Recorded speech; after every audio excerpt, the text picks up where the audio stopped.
Welcome to Mad Dogs and Englishmen, Volume 2, or Number 2, I guess. This is Kevin, one middle initial Williamson, with Charles, two middle initials Cooke. And Charlie, what do you think about 2016?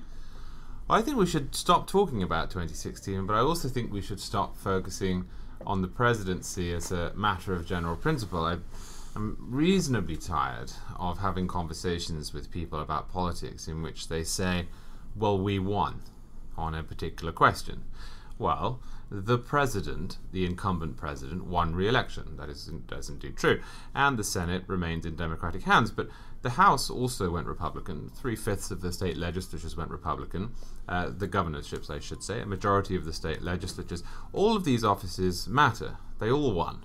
And just because the president is probably the focal point and it's really the one national figure doesn't mean that we have to obsess about it as if it's the only arbiter of our national politics, and yet that's what we do. And I think that's probably why, when it comes to 2016, 2 years out, more than 2 years out, we're looking at who's going to be the next guy.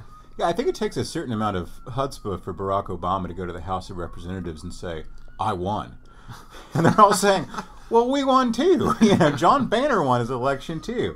So, everyone sitting in a position of power in Washington won. And, this is the focus on the presidency, this, increasingly kind of imperial, cult-like attitude we have to is creepy on its own merits, but it also distracts us from other things that are important, like who controls Congress. Congress actually decides what tax rates are going to be. Congress actually appropriates money. If you want to get rid of cabinet departments, it's going to be Congress that has to do it. And we should really focus on those things. But people get so crazy excited about the presidency. And I understand the importance of that because of, appointing judges, who's going to be in charge of the EPA. These are all important things. But, I wrote a corner post yesterday about Rand Paul and the effect he's having on the Republican Party. And I get an angry tweet this morning. Well, I can never support him. He campaigned for McConnell. That dog won't hunt in 2016. Well, okay, there's more to what Rand Paul is going to do in American politics than whether he's the next president or whether he's a nominee or whether he even survives very long into the primary process.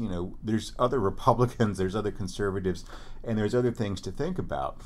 And personally, if I had a choice between having conservatives, and I don't use that term, not Republicans, but, guys like Rick Perry controlling a lot of governorships, and a real, sane, adult, grown-up conservative majority controlling Congress for the next 20 years or 25 years, fine, you can have the White House if I get that in exchange, even though it's going to have bad effects on things like the courts, because these things really matter, but we're so focused on this one guy. What I think it is? I think it's short attention spans.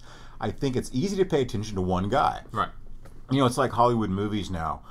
They tell scriptwriters, make sure that the star is in every scene, because people are only focused on one thing at a time.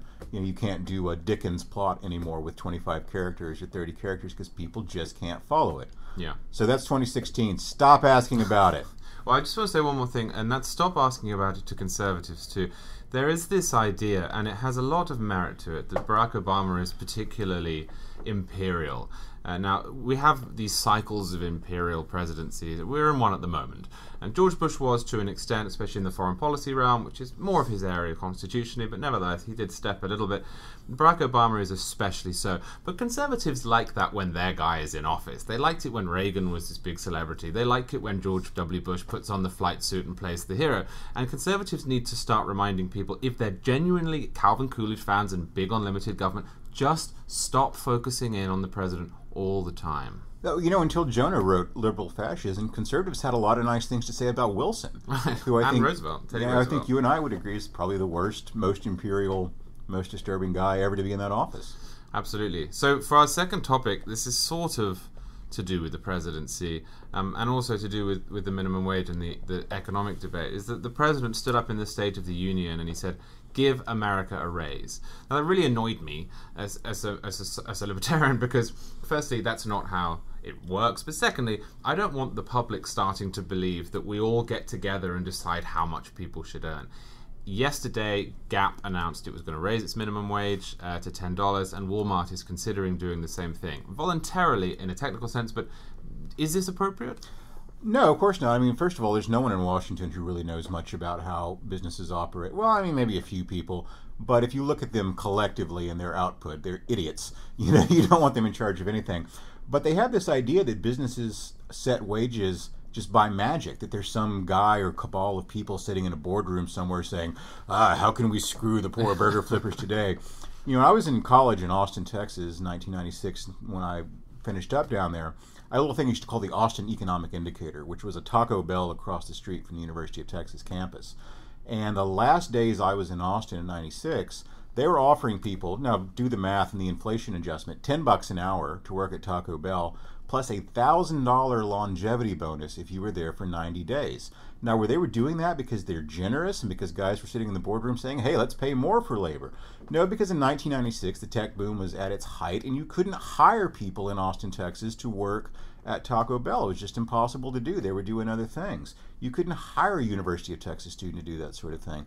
Our problem isn't that the minimum wage is too low and needs to be raised. It's that demand for labor is too low, and too many people are earning at or near the minimum wage, or not earning anything, the real minimum wage being $0.00 per hour, and that those are the sorts of jobs that people are interested in. You know, in an ideal world, on our first topic, no one cares who the president is, because it doesn't matter. In an ideal world, no one cares what the minimum wage is because no one makes it, and that's the real problem with our economy, is that demand for labor is just low because the economy sucks. Right. In an ideal world, as the New York Post Frank Fleming said, the president would be elected and then we would never hear from him again unless there was a war. In an ideal world, you would hear Republicans and Republican candidates saying precisely what Kevin Williamson did about the minimum wage on the morning television shows. That, of course, is not going to happen because they want to get elected and people aren't very smart. So, more people should be listening to Mad Dogs and Englishmen. Find out where it's at. Join us next time.